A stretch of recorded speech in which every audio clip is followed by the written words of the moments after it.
Hello दोस्तों। तो कैसे हो आप लोग?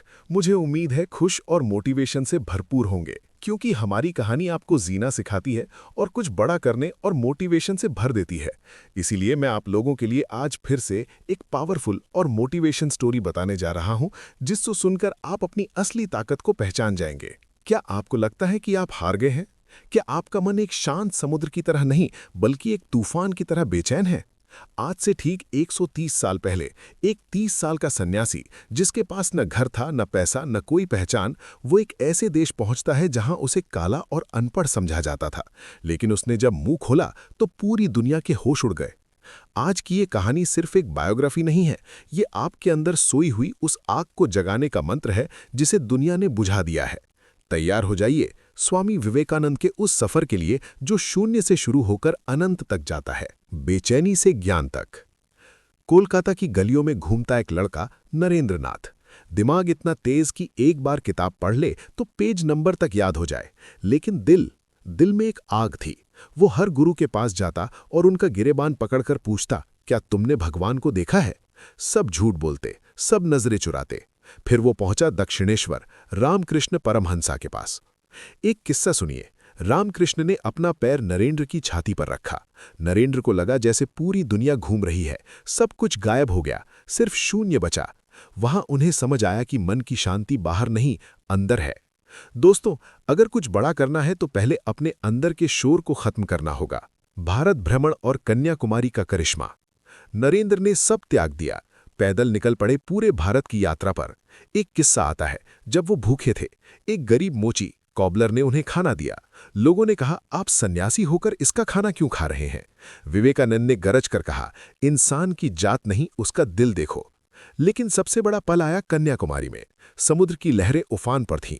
बिना किसी नाव के वो सन्यासी समुद्र में कूद गया और तैरते हुए उस चट्टान तक पहुंचा। 3 दिन 3 रातें, बिना खाना, बिना पानी। वहां उन्हें वो लालक जगी। उन्होंने देखा कि मेरा देश गरीब है, लेकिन उसके पास ज्ञान का खजाना है। उन्होंने कसम खाई, मैं अपने देश की मिट्टी का कर्ज चुकाऊंगा, चाहे मुझे मौत क्यों न मिल जाए। चिकागो का संघर्ष, मौत से टक्कर। अब सुनिए असली कहानी। अमेरिका पहुंचने पर उन्हें पता चला कि वो बहुत जल्दी आ गए हैं। पास में 1 रुपया नहीं था, ठंड ऐसी कि हड्डियां कांप जाए। वो रस्ते पर एक खाली डिब्बे में सोए। सुबह उठे तो भूख से बुरा हाल था। एक किस्सा है, एक गोरी महिला ने उन्हें देखकर पूछा, तुम भिखारी हो? उन्होंने कहा, मैं भारत का सन्यासी हूं। पार्लियामेंट ऑफ रिलीजन्स में उन्हें बोलने का मौका तक नहीं मिल रहा था। सब बड़े बड़े लोग उन्हें नीचा दिखा रहे थे।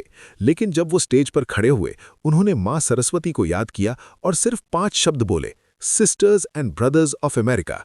7,000 लोग खड़े हो गए। अगले 2 मिनट तक सिर्फ तालियां थीं। वो एक पल था जब एक सन्यासी ने बताया कि सेल्फ कॉन्फिडेंस क्या होता है। पावरफुल किस्से, कॉन्सेंट्रेशन की शक्ति। एक बार अमेरिका में कुछ लड़के नदी में तैरते हुए अंडे के छिलकों पर निशाना लगा रहे थे। एक भी निशाना नहीं लग रहा था। विवेकानंद ने बंदूक पकड़ी और 12 के 12 निशाने सही लगाए। लड़कों ने पूछा, ये कैसे किया? उन्होंने कहा, जो भी कर रहे हो अपना पूरा दिमाग उसमें लगा दो। अगर निशाना लगा रहे हो तो सिर्फ अंडे को देखो, बंदूक को भी नहीं। एक और किस्सा, एक औरत ने उनसे पूछा, आप मुझसे शादी कर लीजिए, मुझे आपके जैसा बेटा चाहिए। विवेकानंद ने उनके पैर छू लिए और कहा, आज से मैं ही आपका बेटा हूं, आप मेरी मां बन जाइए। ये होता है चरित्र का बल, पावर ऑफ कैरेक्टर। तो दोस्तों, क्या सीखा आपने? स्वामी विवेकानंद 40 साल भी पूरे नहीं जिए, लेकिन उन्होंने वो कर दिया जो लोग 400 साल में नहीं कर पाते। उन्होंने कहा था, एक विचार लो, उसे अपनी जिंदगी बना लो, उसके बारे में सोचो, उसके सपने देखो, उस विचार को जियो। अपने दिमाग, मांसपेशियों, नसों, शरीर के हर हिस्से को उस विचार में डूब जाने दो। उठो, जागो, क्यों बैठे हो किस्मत के भरोसे? तुम्हारे अंदर वो शक्ति है जो सितारों को तोड़ सकती है। अपने मन को शांत करो, एक लक्ष्य चुनो और दुनिया को दिखा दो कि तुम कौन हो, क्योंकि तुमसे ज्यादा ताकतवर इस दुनिया में कोई नहीं है। और अगर आपको स्वामी जी की ये कहानी सुनकर कुछ भी चेंज हुआ है तो कमेंट में जय हिंद लिखना ना भूलें। जय हिंद।